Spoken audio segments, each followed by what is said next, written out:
Good afternoon. Good afternoon and happy Tuesday. It's noon on Tuesday, and that means it's Thinking Tuesday. So, welcome. Thank you for joining me. And for those who are not able to hear this live, please uh, go to my YouTube channel, Cheryl Burton, Thinking Tuesday, or Thinking Tuesday, Cheryl Burton, where this message will be stored, as well as all of my other Thinking Tuesday messages. So I am just excited to be here today. I am always excited when it comes to Tuesday. So welcome. Thank you for joining me. And as all of you know who are familiar with Thinking Tuesday, it's about how our thinking drives our behavior, because that's the most powerful thing that we have and the one thing that we can control. So we have adopted a motto that really helps us to consider how powerful our thoughts are and how they drive us to the good and to the not so good. And on Thinking Tuesday, we really try to give messages of hope, of intentionality, awareness, being aware of our thinking and how it drives us. So, the motto that we have adopted for Thinking Tuesday, for those of you who are not familiar with it, is the following: that your mind is a garden and your thoughts are the seeds, and that you can grow flowers or you can grow weeds. So, you are the gardener of your mind. Our mind is a precious, precious place. And we have to be careful about what seeds we plant in our garden. And just as we spend time weeding, getting those weeds out of our garden, taking them away from choking out those beautiful flowers that we spend so much time planting, we want to do the same thing mentally. We want to assess what might be some of those weeds, those negative thoughts that are keeping us stuck, preventing us from attaining our dreams and our goals, those thoughts that are feeding our feelings and our action. We want to assess, where are they? How are they serving us? Generally, they're not serving us well, and we want to get rid of them. We want to get rid of them by intentionally looking at them, as painful as some of that might be, and rooting them out and replacing them with positive thoughts, more productive thoughts, looking at parts of yourself that you might have been ignoring because you might have just been focusing on those negative things. So our thoughts drive our feelings, and our feelings drive our action.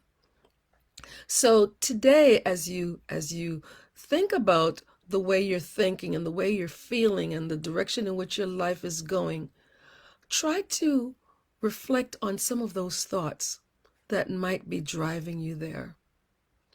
And I want to share with you a wonderful, wonderful experience that I just had over the last week.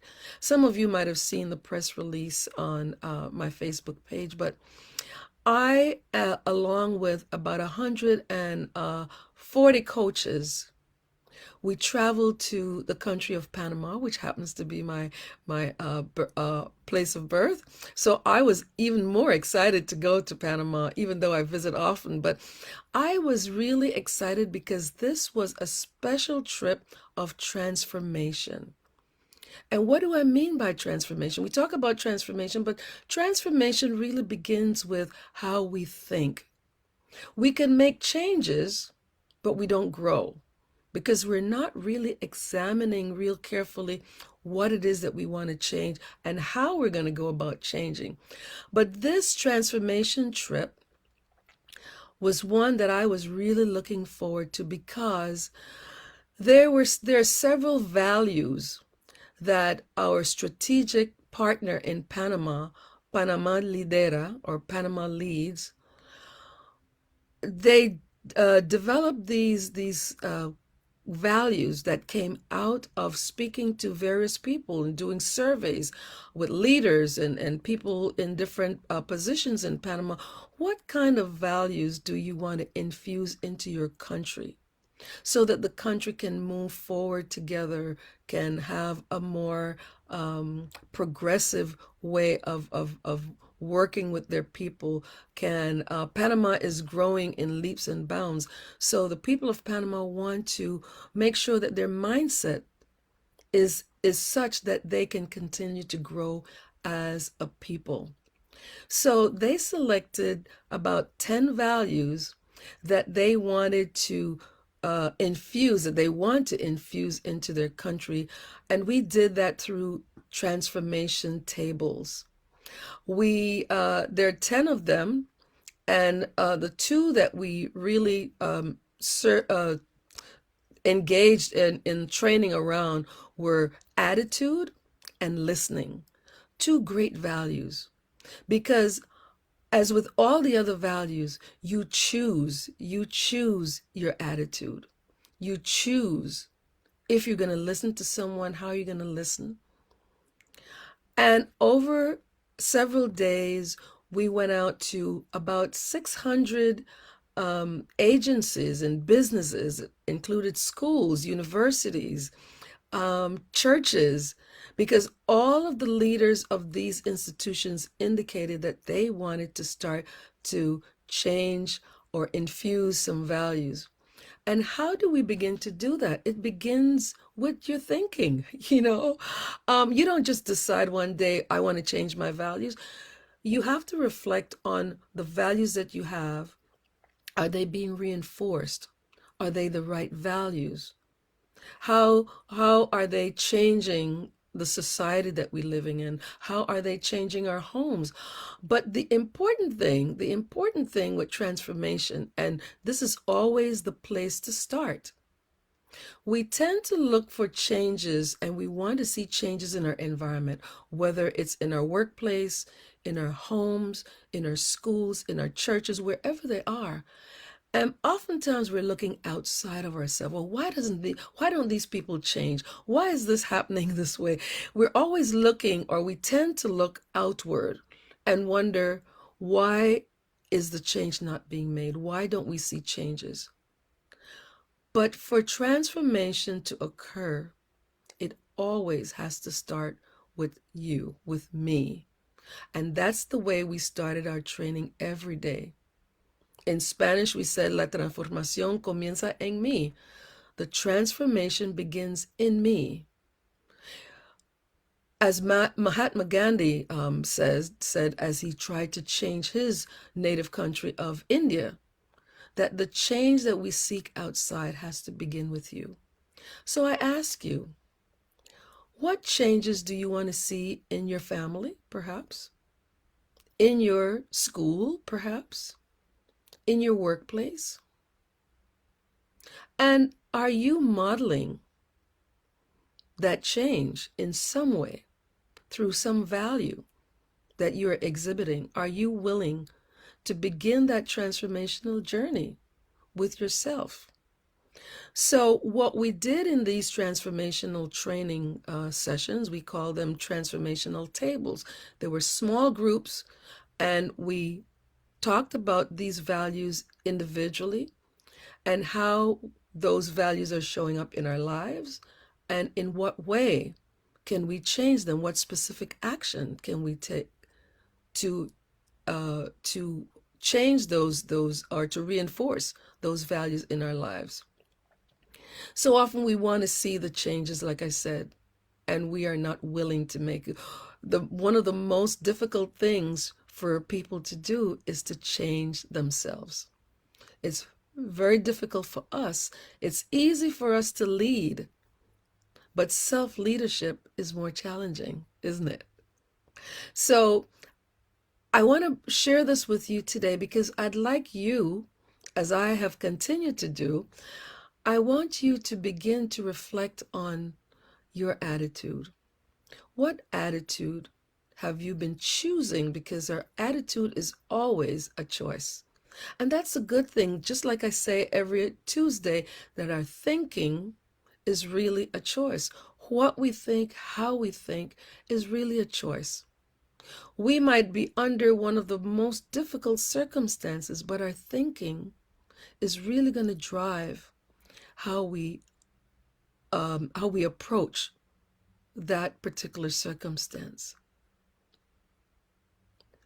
And it's so transformational, I would say, when we realize that we don't have to settle with our circumstances. If they're not serving us well, how are we willing to change our thinking so that we can approach these circumstances differently? Because our circumstances do not have to determine our destination. In fact, when we use our thinking intentionally, when we reflect on how we are being affected, we can decide how we want to change that. People's opinions of us don't have to be our reality. We can design our reality. And so this is what that transformational trip was all about. How can Panama design a new reality for themselves as a country, beginning with the leader? Self-leadership is important before we lead other people. Unfortunately, many times we want to do the opposite. We want to lead other people, and we're not really reflecting on how are we leading our lives? Are we modeling the type of leadership, the type of changes that we want to see in others? So another value, in addition to attitude, that we trained the transformational tables around was listening. And I don't have to tell you that many times we're in a conversation with someone, and many times we're thinking about our response before that person even finishes what they're saying. So are we truly listening? Are we truly taking in what that person is saying? Are we truly trying to understand that person, giving them our undivided attention?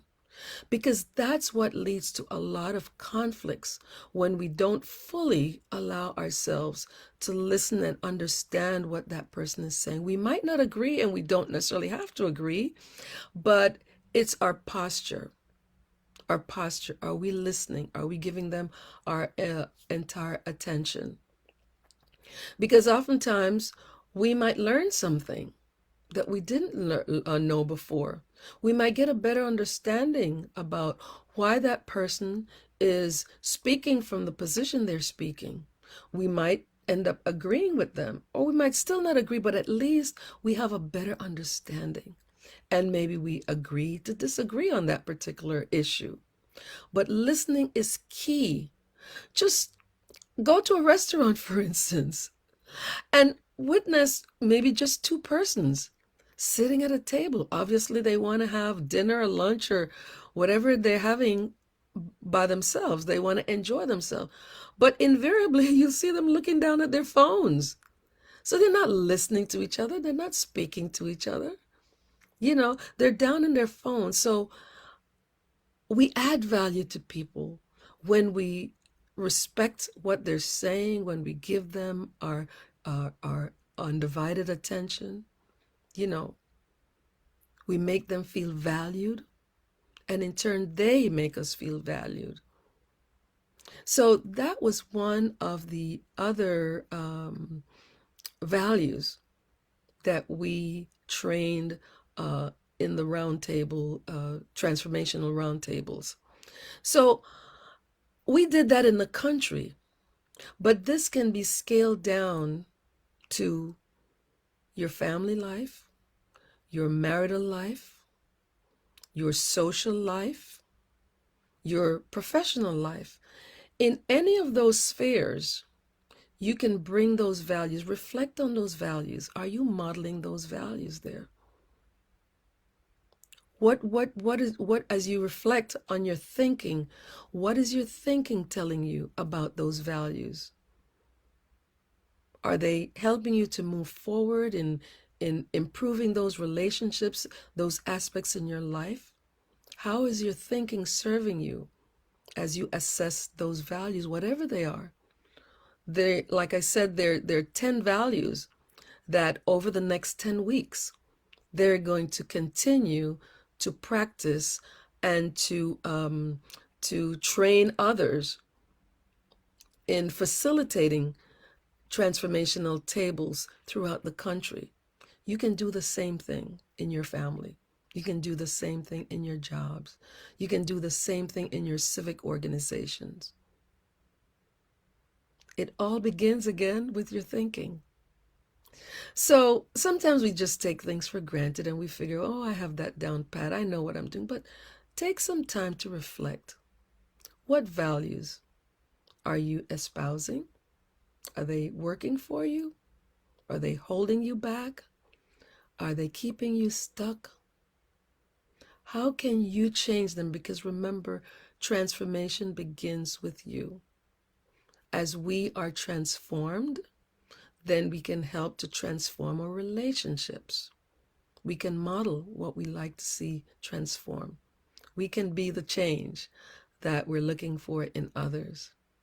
So I hope that this has inspired you. I hope that it has motivated you. It's a simple lesson, but one that can really produce some challenges. So it's something that requires intentionality and constant reflection and checking in to see how are you allowing it to move you in your life. It's not going to happen overnight, but we have to be intentional. We have to be consistent when we want to witness, when we want to experience transformation.